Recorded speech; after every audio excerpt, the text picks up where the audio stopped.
So look, man, this is a Signature Souls, right? Yeah. We talk sneakers, sneaker community, talk about old retros and stuff that we grew up on. So what do you think of the sneaker community now? And do you consider yourself a sneakerhead? Okay, so I grew up loving shoes, but I never could afford them. We wasn't like good times poor, but we didn't have enough to get the newest Jordans all the time, you know what I mean? So Right. I didn't buy my first pair of J's myself till I was 19.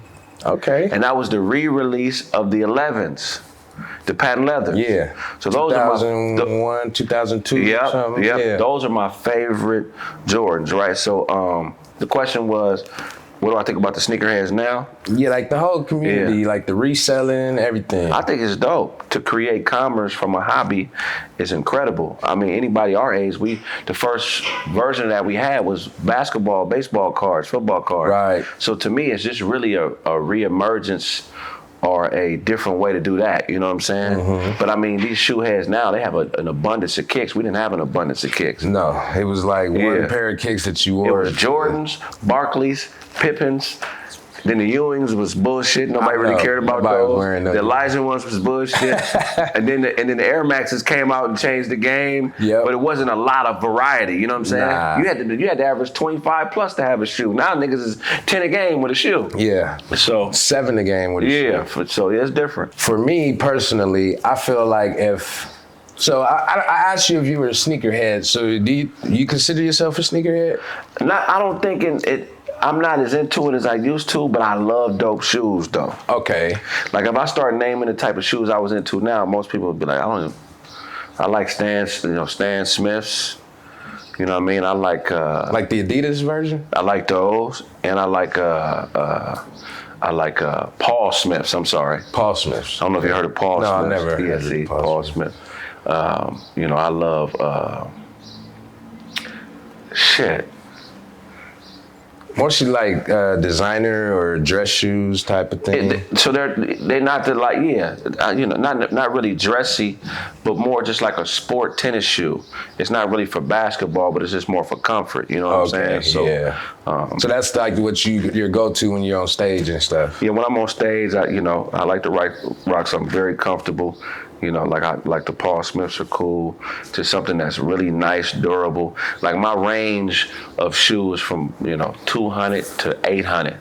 I spend 800 on a pair of kicks if they're nice, if they're durable. You know what I'm saying? But I like suedes and nubuck a lot. So when I'm performing or I'm trying to be fly, I love a suede shoe. You know what I mean? Yeah. So you actually answered my next question. I was going to ask you, what was the most expensive kick you bought? For me personally, $1,200 pair of shoes. $1,200? That's a sneaker or a designer? It's a sneaker. Revolutions. You ever heard of Revolutions? It's a whole shoe that's made out of patent leather. So I bought a blue pair, the whole shoe, the sole, everything is like blue patent leather, and then the strings were black. They were called Revolutions. I'm definitely gonna look those up. They're fresh if as you a can, pop those on the screen. Real shiny joints. Yeah. I had a question for you. We have a debate going. You remember how you had your penny jersey on in there? Was there ever a time where you wore the full outfit, like the Orlando shorts with the penny jersey? I didn't have the full outfit for that, because I bought that penny jersey from Ross when I was 12 years old for like $15. What? It was just, remember sometimes Ross, back in the day, Ross would every once in a while have some, you're like, oh, how the fuck they get this in here? Yeah. It was one of them. I had a Kentucky shorts set with the jersey though that I would go play ball in. So please put in the comments, you guys, if you've ever seen or rocked, your Bull shorts with a Jordan jersey. Yeah. I used to do that. I had a black Jordan jersey with the black Bull shorts, and I would wear the white and red 12s. Oh, okay, yeah. And my cousin says, like, if he would have seen me back in the day, he would have just threw me a basketball because I looked ready to hoop. But that's how we used to do it. Yeah, hell and we used to wear basketball shorts under our ready to go at any time. Yeah, basketball shorts was a must. Yeah, You had to have the shorts on. Hooping was a daily thing. You had to be ready. Right. So when you were at South Hills, did you play anything else besides basketball? I played football my freshman year and my senior year. What position? So I played tailback, a receiver, corner, Oh, a yeah. little bit of linebacker. Okay. Yeah. Doing it all. Yeah. What's your what do you like better though, football or basketball? I like basketball better, but I probably should have focused on football or baseball.